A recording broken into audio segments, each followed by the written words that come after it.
All right, guys, so when you're trying to lose weight, what you don't eat is just as important as the foods that you do eat. So today's video, I'm going to be talking about 3 foods that I decided I wasn't going to eat anymore, or at least temporarily, and it honestly helped the first 20 pounds fly off of me. Hey everyone, I'm Stasia, and in case it's your first time here, I've recently lost 60 pounds this past year following an oil-free, whole food, plant-based diet.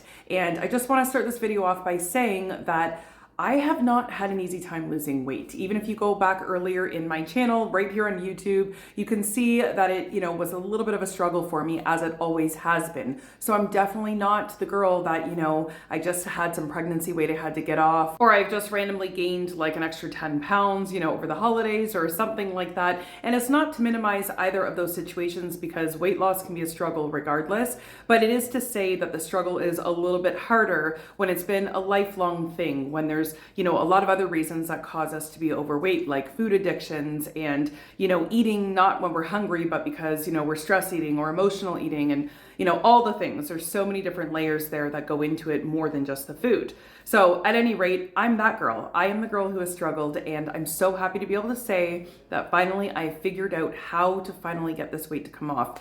And those are the 3 things that I want to talk about in today's video. So when I was following a plant-based diet, I really truly believed that A, I could eat as much as I want and it wouldn't matter, and B, that as long as it was healthy, that it would pretty much be supportive on a health and weight loss journey. Well, the first half of that is right. So there are a lot of foods that are great for us nutritionally speaking. But what I learned the very hard way, and I'm going to try to help you guys to not have to learn the hard way, is that a lot of foods that are great for us nutritionally speaking are not always the most supportive or the best choices when it comes to losing weight. So the first food that I cut out of my diet temporarily was avocados.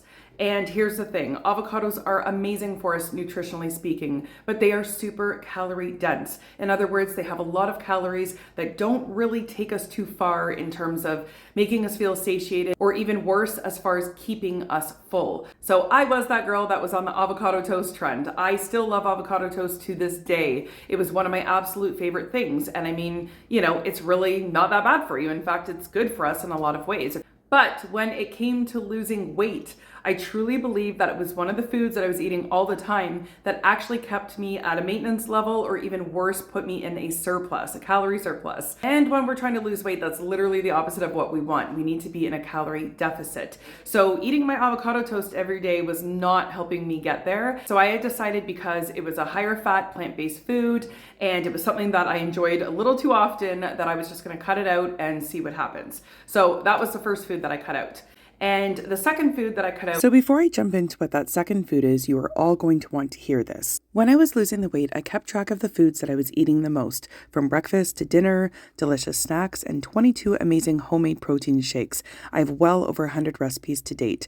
And in the spirit of the holidays, I'm running one of my best sales ever, and that is that you can get all 5 of my ebooks for only $10. I have never run this sale before, because that's less than the cost of one book for all 5, $2 a book. And the only catch is that it will only be running for the next 48 hours only. So if you want to check out that sale, the link can be found in the description box below. Now let's get back to this video.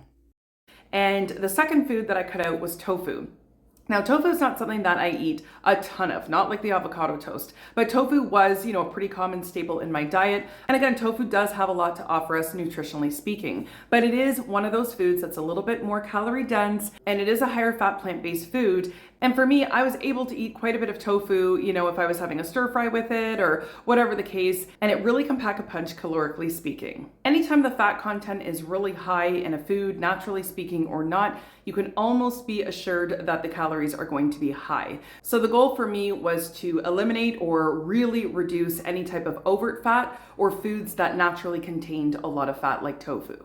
So I stopped eating avocados, I stopped eating tofu, and the last thing that I stopped eating was not something that was necessarily high in fat, but it just was not that great in terms of keeping me satiated, and that was bread.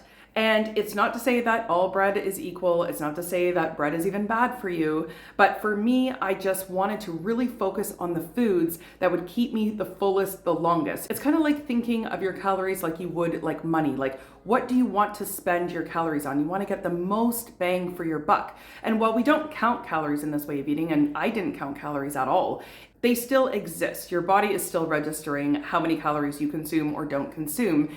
And the reality is that we do need to be in that calorie deficit. So for me, when I'd sit down to eat or be making my grocery list, I would be thinking, what are the foods that I can eat that will fill me up the most? And even one step further than that, what are the foods that are going to keep me full the longest? So for me, I knew that bread had to go because, at about 100 calories for a slice of bread, and oftentimes I was having two, that's 200 calories, of something that was almost like air for me. And, like not quite, obviously it'd make me feel full in the moment, but it wouldn't sustain me. It wouldn't keep me full for as long as I would need to be full. So for me, I preferred the wet starches over bread, things like potatoes or sweet potatoes or quinoa or oatmeal. Those grains, those potatoes, those things kept me full a lot longer. So even if you're eating, the same in terms of calories, it really doesn't stop there. It's also about what fills you up and what keeps you full. Because when you're trying to lose weight, you're trying to eat in a calorie deficit, and that can be challenging. And that's why a lot of times people feel really hungry when they're trying to lose weight, because they're not maximizing their calories by choosing foods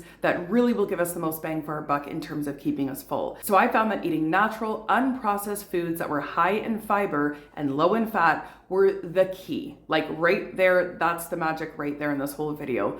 Low fat, high fiber foods. They were hands down the foods that filled me up and kept me full the longest. Now I'm gonna keep this video relatively short, and I have made a lot of other videos talking about the specifics of what I did to get that 60 pounds off. So if you're interested, I will have a ton of videos posted in my description box below. Feel free to check those out. But this video, I just really wanted to talk about a handful of the foods that I decided not to eat. And I honestly believe that by making that decision, I set myself up for success this time. Eating zero overt fats or foods that are just naturally high in fat, and instead eating high fiber foods like potatoes and beans, that is the magic right there. Oh, and I forgot to mention, which might be the most exciting detail in this whole video, is that I lost the first 20 pounds in only 8 weeks. And that 20 pounds came off so effortlessly that I almost didn't even realize it. I don't step on the scale all the time, so it came as a shock when I finally did and I'd lost 20 pounds. It was crazy. So those are a handful of things that I stopped eating. A lot of you guys asked, do I eat those things now? I do, but very sparingly, because I now know that eating those things in abundance will definitely not help me lose weight or keep the weight off. So I definitely don't eat them in abundance, but I have started to reintroduce them. But I'm telling you, if you're struggling to get the weight off, have a real look at how much fat you're consuming, and I'm telling you, you will be so happy that you did. So anyways, I'm gonna leave the video here. Of course, if it's your first time landing on one of my videos, I would love to have you stick around, so be sure to hit that subscribe button on the way out. And also, don't forget to check out that awesome holiday special. I'm so excited for the holidays. Anyone who knows me knows how much I love Christmas time and New Year's and all of the good things. So anyways, I hope that you guys take advantage of that awesome holiday special that I'm running for you, but please take advantage of it while it is on sale, because I have had a lot of you not very happy when you missed the sale and had to get things at full price. So I can't run them forever, but I love running them to keep things nice and affordable. So again, if you want to check out that sale, the link can be found in my description box below. Thanks so much for watching, everyone, and we will see you in the next one.